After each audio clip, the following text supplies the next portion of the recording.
I'm Craig Mabbitt, and I sing for the band Escape the Fate. I'm here in London at the Intrepid Fox. The first band I was in, they were called Bless the Fall. Went on tour for the first time, started in the grind. You're touring in the tour van, going through the drive-thru of fast food restaurants, arguing over who's gonna drive. I was the only guy that drank then, so they'd be like, Craig, it's your turn to drive tonight. I'm like, okay, I got it, guys. Did you drink? No way, man. No. Motherfucker, you drank for sure. Now we just have a bus driver, so I can drink as much as I'd like, and then I just pass out in my bunk. It's my sleep medicine. I love it.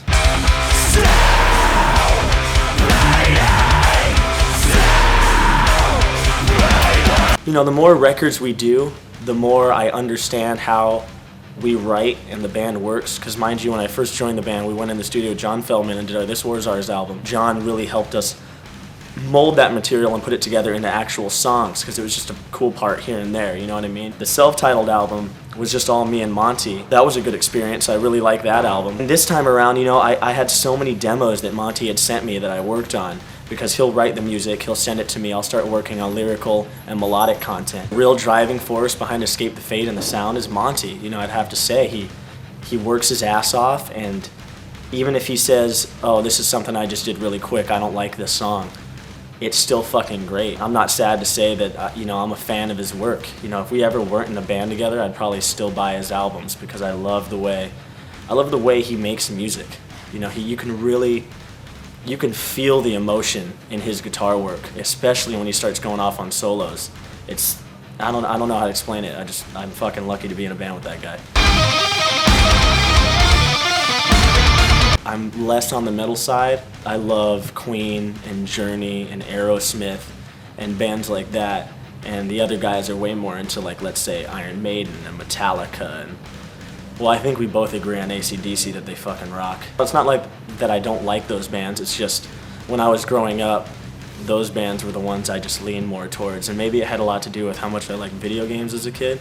Aerosmith had a arcade game, and you'd shoot the CDs at all the enemies that were coming down from helicopters and shit, and I was like, oh, Aerosmith is the fucking coolest. It used to always be me and Max. We'd always go do everything, and now, you know, I'm trying to make it me and Tej, and I fucking love our new bass player. TJ's the best. He's like the long-lost brother I never had.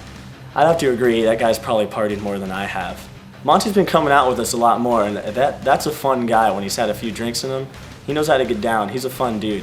Michael's a really sweet guy too. He doesn't really come out and hang out that much anymore, but he's a really down-to-earth, very, very quiet-spoken guy, but, you know, big old sweetheart.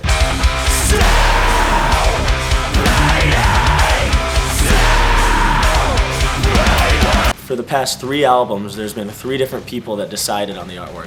Our This War Is Ours album, our bass player said, this is the kind of direction I want to go. I put in my 2 cents, and it came back, and I fucking love that artwork. The self-titled, I pretty much said, all right, let's have somebody make some artwork where the mummies are kind of unwrapped, and we look like these weird zombie-looking heads. They put our foreheads, and it kind of looked, you know, similar to Guns N' Roses' Appetite for Destruction, you know how they have the cross. And then when we did our self-titled, I was like, all right, let's make it us now, but still a little fucked up, and it's probably directly derived from the Queen album. You know, where it's just Queen like this, looking all fucking awesome. I've had a few questions over here on this promo tour, people saying, where did the artwork idea come from? And I'm just gonna be blunt and honest, I have no fucking idea, because I had a completely different artwork direction that I wanted to go. And then Monte, our guitarist, said he wanted to get a skull with a crown tattooed on his neck, and then said, let's just do that for the artwork. The only reason we have the artwork is because everybody thought it fucking looked cool. Yeah, it's a good reason, right?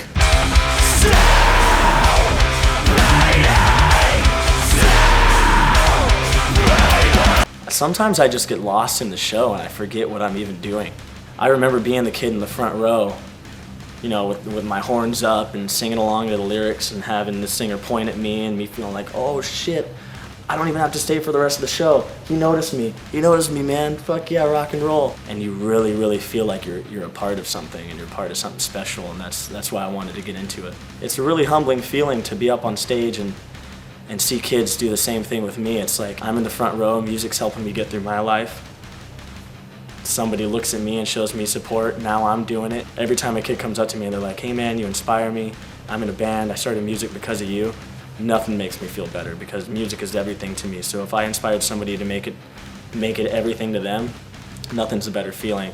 And then when they tell me, you know, my band's gonna play with you one day, or my band's gonna be on tour with you one day, I'm like, you know what, man, keep that attitude, and yes, you will. There's always something inside of me that's been driving me from the get-go. Then I had a kid, and I feel like she drives me a lot. Every time I start feeling low, or I get down on myself, or I think I'm doing something that's wrong, I always think, you know, what would she think about it? You know, I want her to be proud of me. I was a kid and wanted to do music because it helped me escape from the realities of the ugliness that the world possesses, and I'm blessed and I'm lucky that I get to do that every night of my life.